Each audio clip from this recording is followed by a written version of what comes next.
everybody, this is Jeff Veale, the business guru, in the afternoon in downtown Manila in the middle of a storm of all things. And I'm about to interview an awesome guest from my hometown of Sydney, Australia. And before I start that though, if you want to be on 15 Minutes of Fame, reach out. Think about it, guys. TV commercial is going to cost you over $30,000. 10 radio spots, my next guest would know all this, 10 radio spots probably going to set you back between $3,000 and $5,000. You can come on 15 Minutes of Fame and we'll put you across Quora, Reddit, Snapchat, LinkedIn, Facebook groups, and of course, YouTube with all your social media links, and we'll make you famous throughout the world, and you'll get more than 15 minutes of fame. You'll get exposure everywhere and hopefully get some new clients. And that's what this is all about. People want to hear your story. Now, next guest, as I said, is an awesome guy. He's a director and owner. His name is Mr. Anthony Perl. And Anthony got a company called Podcast Done For You. He does it much, much better than what I do, that's for sure. He's been in the communications and marketing and podcasting industry for a long time. He works with professional service businesses from finance to tech to IT to legal to medical, the whole 9 yards, guys. If you think you can gather some more business with a podcast, this man's very, very professional. Only been in the industry for a mere 35 years, so I think he might know something about it. So why not reach out and have a chat to him? You know, you might be surprised what he can teach you and what you can learn. Brief description: he exposes other people's brilliance. His focus is on podcasts done for you, where he makes having your own podcast easy, particularly traditionally the most challenging part to get it right, the recording itself. Utilizing his skills as a host, he'll anchor your podcast, so all you have to do is show up and be a credible expert in your field. And even when you have guests on the program, he can assure you it's conversational, and that includes you as the expert, right? And they spend only a couple of hours per quarter recording with me and have their podcasts published consistently throughout the year. And that's what it's all about, guys, being consistent. So ask Anthony a bit about that. Key achievements or projects is received the APAC's Australian Enterprise Award for Best Brand Engagement Specialist for 2024. This is our work in podcasting. So what a wonderful achievement. Every client's got a different story of a win, whether it's the reach of their LinkedIn post for the show, receiving media attention, gaining engagement, specific targets, adding extra value for existing clients, or simply extra credibility created by having a professionally run podcast. Why not try it out, guys? Have a chat down here. He'll show you some of the ones he's already done. Even on his own podcast, getting feedback that's leading to opportunities for the guests to generate more work is a key achievement. All right, so there's a lot more to go on with there, guys. Interesting fact about Anthony, his personal motto, I'll tell you that first. He believes we can change the world by doing one person at a time, providing regular opportunities, ideas, information that make a small positive difference. So this is your chance to have your voice with the world, guys. Reach out to Anthony for that opportunity. Interesting thing about Anthony, he worked midnight to dawn. We were talking with a lot of superstars for 7 years and helped take the program being one of the highest rating shows on the station. At the time, the station was #1 and had legends of talk radio working in every shift. They dominated, guys. They didn't just win. They was like 20 and 30% ahead of whoever was second at the time. His information and contact details are going to be on the YouTube video that we're going to put up later, guys. And if you'd like to be on the show, don't forget to like, subscribe, and watch all the interesting people from around the world. And you too can be on 15 Minutes of Fame, where we make you famous. Anyway, enough of that. Let's introduce our guest. Good afternoon, Anthony. How are you, buddy? I'm very, very well. Thank you for that introduction. Well, send me my bottle of scotch like you promised me. You did a good job. Awesome. Tell us about your journey, buddy, and what inspired you to pursue your current career path. You've obviously been in the media for a long, long time. Tell us a bit more about it. Look, the story goes back to my childhood, I think. And my parents, for whatever reason, bought me a crystal radio set. You might remember those, Jeff. I do. Crystal radio sets. Under the blankets at night time. Yeah, and I built a crystal radio set, and I still am obsessed with the cricket. And I used to listen to the BBC in the middle of the night, with a pen, running, with the guy with a running. pencil when he clicked when he hit the Yes, bat. exactly. Right. And the wires to connect the thing were sitting outside the window and running all over my room and everything. And I was just fascinated with the whole idea of telling stories through words, spoken words, and painting pictures through that. And it sort of kicked off from there, really, because in the end, I worked in radio and TV out of university. I studied at university, and then it's sort of one thing's led to another to end up being in the podcast journey, which has sort of come full circle in many respects. But I think it all started with those late nights listening to the cricket when I should have been sleeping. Under the blankets like me. Yep, exactly. With a torch. Exactly. It's like, and I carried it on into school too, which probably says a I lot for my remember it. schooling. But the old transistor radios, if everyone out there remembers the old little pocket little transistor small ones, radio, little square ones. and Yep. yep, exactly. And there weren't headphones in those days; there were little earphones. Yeah, So yeah. Running up my sleeve was a little earphone, and I'd sit there with it sort of in my ear, and I'd be writing notes around the classroom with the cricket score updates for everyone else. So while I was hiding the transistor below the table. So man up to my own heart. What's been the most challenging aspect of your work, and how have you overcome that? Look, I think the most challenging thing really, there's always new challenges in all the time, isn't there, Jeff, in Sure. business? I mean, I think that the biggest challenge has been for me was actually probably making a shift in the business. We've been a traditional marketing and branding agency and done websites, and we still do a lot of that work, but made the decision sort of 12 to 18 months ago to shift into doing podcasts. And probably the hardest thing is that realization going, well, I've been in business for 14 years, but now I'm in startup mode again. And so that was a bit of a realization, but it's been good. It's been a great journey. Fortunately, I've still had the other part of the business to be feeding off of as well, as the podcasting bit has steadily grown over the past few months and continuing to grow. And that's where the future is. Lovely. Tell us an important moment in your career that pretty much changed the direction in which you're going now. Well, I suppose, there are a couple of things that happened. Early on in the piece, I was very lucky to have done work experience that opened up the doors into the media for me, and that was fortunate. My dad had a pharmacy in Surrey Hills in Sydney, and if people listening out there know Surrey Hills in Sydney, and it was a big area for a lot of the media in those days. All right. And there was a small magazine, very popular at its time, called Big League Magazine. Yeah, know that one. And the people that wrote Big League Magazine were regulars into the pharmacy. My dad asked them one day, was that Morley? Bill Morley at one stage? Bill Morley and Peter Peters. I thought, there you go. I used to know them from I used to go to the trots with them back in the day. Well, there you go. Park. Yep. Yes, they were into the boxing and things as well. And of course, and I got working. Break even Bill. Yeah, exactly. And they were the days of Jeff Veale and the like as well. Yeah, and that's right. Spent a bit of time doing work experience there, which led to also me getting work experience at the ABC and eventually work experience at 2GB, which eventually led to work at 2UE. And all of those things happened chasing back to that moment. And then, I guess along the way, awesome grounding. Yeah, it was amazing. And I left the media and worked in the corporate world, but I think, and in the not-for-profit world as well. But I think always that underlying principle of the communications and marketing, and it has always been there. And I think, I dabbled in podcasts for a little while and done a few, but probably about 18 months ago, when I got a phone call from one person, which then got a phone call from another couple of other people that said, will you help me with my podcast? And I wasn't even offering it as a service at that point. And I thought, well, there's something in this. And I realized the gap in the market. And that's, lovely. That's where we're fulfilling it, as you kind of alluded to before. I anchor the programs for people because it really interests me that when I looked out at what was available, there's a lot of production companies out there. There's a lot of people that will, they might have a studio or they may not have a studio. You don't need a studio, by the way. But if they'll do the editing for you, they might even give you some strategy on what to do, on how to do your podcast. But what they won't do is actually be in your podcast. And that by far is the most important part. Editing can be done by any man and his dog, really. Correct. There's a little bit of skill, but you can teach that to most people.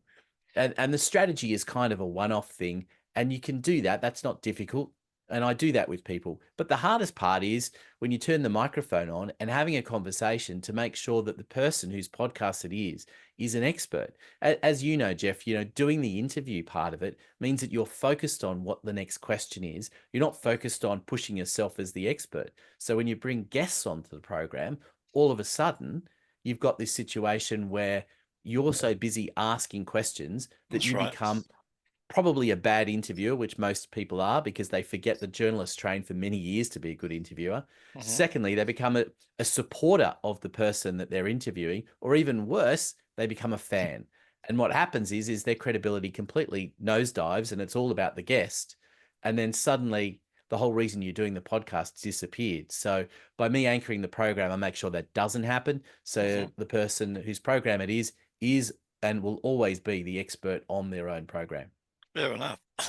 You do it well. You haven't got a job, my friend. You've got a passion. You're a lucky man. In your opinion, Definitely. your opinion, what are the key qualities and skills that you believe, apart from your determination, that have contributed to your success? Look, I think, as you kind of just alluded to, I mean, I think you have to be passionate and purpose driven these days. I think Yes, it's very hard to do a business that you don't believe in and that there true. isn't an underlying purpose to it. And I'm always been big on doing that, even with all the marketing and stuff I do. One of the best exercises that I love doing with clients is trying to find their purpose because it's often you're unraveling something that they haven't thought of in many years. I did it with someone who's a bookkeeper, and I brought him back to a memory that was from 40 years ago that he hadn't thought of in 40 years. Mhm. That suddenly he went, "That's the whole reason that I'm doing this." Yeah, And and it was a memory with his dad, and awesome. going to a local market and having done that with a number of people over the Mhm. years, it's one of the best things. I think one of the most fun ones I had, Jeff, was that I did this exercise with a woman who's a lawyer, and she was very stone faced. She really just didn't give me very Typical much at lawyer. all. Yeah. Yes, and then 8 o'clock that night, I'm out with my wife shopping in Bunnings, Yep. as you do. And for people who don't know, Bunnings, big hardware store, Yeah. Did you have a and sausage on a roll? yes, so you can. I didn't have one at that point, and all of a sudden I get this phone call from her, and yes, what's going on? She said, "I got it. It makes sense. It all came back to me, and I just had to tell you, I had the breakthrough. It just had to settle with her for a little while, and suddenly she was, she had it. And I think when you realize that, it makes all of the difference. And I think that to me, that's why you get up every morning. If you've got a purpose, Absolutely. it makes it much easier. Yeah, like I'm 75, guys, and I get up every morning, have my breakfast, got my habits, go for a walk, have my breakfast, have a shower, and away I go with passion, guys, from 6 in the morning till midnight. And I don't work those hours, guys. I have power naps in between. Don't worry, that's my secret sauce. But it's passionate. When you're passionate, guys, it's not a job. It's fun. You can make it fun if you want to. Right. Tell me, how do you stay motivated and continue to innovate in your field as you've been doing with all the changes Well, I with think AI and all the different changes? Yeah, I think look, AI has been an interesting thing because it's on one hand you've got podcasts which are all about authentic voices. It's natural Yes. conversations and things. But the AI tools can definitely help in trying to expand the reach of it because it's about getting the right titles for the podcast to make sure more people listen to it, particularly when you're putting them on YouTube. Yes. It can help with making some summaries of things. It can help with giving you notes so that you know for how you're conversing with people in the future. But I think that the AI part really becomes down to a lot of automations and things that you can Hmm. do that make it easier. Certainly in the podcasting realm, I remember back to the days of university when if you wanted to edit something, it was getting you had reel to reel tape, and Right. so Yeah. it literally Yeah. had to splice the tape. Yeah. And I Yeah. remember once at university changing the tense of a word accidentally. I'd managed to take the E out of instead of it being ED on the end, it just had a D on the end of a word, which was a pretty big achievement to do in real to real terms. But now, in the great thing about the automations that you have is that, for example, if you want to take ums and ahs out, doing that in audio is very easy now because of the automation tools that we've Sure. got. Yeah, So that's there are amazing. some great things there. There are some scary stuff, but there's Yeah. some great things. Sometimes you leave them ums and ahs there to be more authentic, isn't it? In some cases. It's a balance. I actually heard a podcast recently. It was about a 7-minute podcast Mm. that was all AIs. It was two AIs Wow. talking to one another. All It had been right. pre-programmed, and it somehow felt cold. You could Yes. feel there was no life in it, No even though personality. they'd programmed it still to have little laughs and other All right. things that you Yeah. make it feel like it was real, but it wasn't. There was just Yeah. something missing, Yeah. You and you feel it. can't replace that. Yeah, You feel it's like a bad commentator at the cricket, isn't it? You know, I mean, it grates on you. If you get one of the yeah, superstars like Benno or someone, and look, you and know. what you miss though, Jeff, is the big thing is that that interaction that Yes. enables you to go off on a tangent. You know, Yeah. you mentioned the cricket, and we could go off and talk about the cricket for Sure. 5 minutes now very easily. Mm. But if you're pre-programming stuff, and indeed that's a mistake many interviewers make as well, is that they're pre-programmed, that they've gone, well, the next, I've asked question 2, now I'm up Yeah. to question Correct. 3, and they're They not really don't. listening to They what can't. you They can't to ad what you lib. answered. Yeah. They can't ad lib. Exactly. Yeah, because Exactly. when the story gets interesting, you can keep that going. You can add to it, say, and tell us more about that or whatever. They're not used to it. They go, oh, that's not on my sheet. I laugh. And even worse, if someone answers question 4 and 5 in trying to answer question 2, then Correct. suddenly when you get to question 3, and you go, repeat. now what do I do? Because they've already answered this. Yeah, that's right. I get that. That happens to me, actually. I've got to switch gears. I know exactly what you're talking about. Tell me, what advice would you give someone aspiring to sort of follow in your footsteps? What would you tell them? Well, look, I think particularly if it's in the podcasting space, I think it's to get not only advice but help. I think you've got to realize your limitations. Get a mentor. You have to get mentors. Reach out to people like Anthony who help you. I mean, people you reach out to, they're willing to help. If they're experts in their field, guys, reach out to them. Yeah, absolutely. I mean, I think it's I've been lucky enough to have some great mentors. Absolutely, you've been blessed, my friend. It's I've worked with some amazing people, which has been wonderful. I've also had a personal mentor for a number of years who's been a fantastic influence, and I think that's a big part of success. Having the right people behind you. Some of the people you work with, I mean, some of them would hug you and some would kick you up the arse. So you had all those different personalities. Not all of them can be broadcast, but there are definitely some stories. No doubt about and it. sometimes the ones who you think might be the nicest and the ones who you think might not be, it's not always the right way around, as I found out. Yeah, absolutely. Different personas. Looking ahead, what are your goals and aspirations for the future? Oh, look, I think for me, it's about continuing to explore the podcasting realm. I love it. I get to talk to different people every day. Yeah, I love it too. Learn new things every day about different areas that I would not otherwise have necessarily engaged in, and looking to grow not just the amount of podcasts that I do, but grow the business. I think there is an absolute need to offer the service that I have, and we're going to be continuing to want to build that and expand that and service the same clients and add more and more clients to our books on a regular basis. When you think about it, every man and woman, all of us, everyone's got a story, guys. Everyone. Imagine a homeless man on the street. Go and ask him his story. The guy might have been a CEO. You might walk past and dismiss him because he's got a cup trying to beg some money. But if you go and have a chat, he's a human, go and talk to that guy. You might be amazed at what comes out of that. You never know where things take you. Absolutely. That's the interesting thing, isn't it? It's I had a conversation with someone a few days ago who just casually mentioned something, and it happened to be that my daughter was trying to get into the same area, and we ended up in this whole tangent on a conversation in an area, and I found out this guy had been in that particular space for 20 plus years and had all of this something experience about it. Yeah. And it was purely by accident that we had that conversation, and it led us down a different path. Yeah, I was telling someone today, the bigger they are, the easier they are to talk to sometimes, because you can reach out to anyone, guys. I mean, if you've got a dream about talking to someone, Richard Branson or whatever, just reach out. You never know what might happen. Some of them are just the nicest people. The worst they can say is no. That's right, definitely. That's all I can say is no. I used to say when I was a kid, I knew that when I was a kid, I say, mate, you can't talk to him. I say, boy, he's only got 2 arms and 2 legs. that was my saying. Because I used to go up and talk to all the famous cricketers and footballers, and they'd chat to you. I mean, they'd inspire me. How can our listeners and people watching this reach out and find out more about you and your wonderful service, Anthony? Well, probably there's two great ways to do it. One is through LinkedIn. Connect with me on LinkedIn. I love that. I'm often on there and post regularly on LinkedIn. But the other way is the website podcastdoneforyou.com.au. We're actually building a new website. So depending on when you're listening to this or watching it, you'll see a new website coming soon.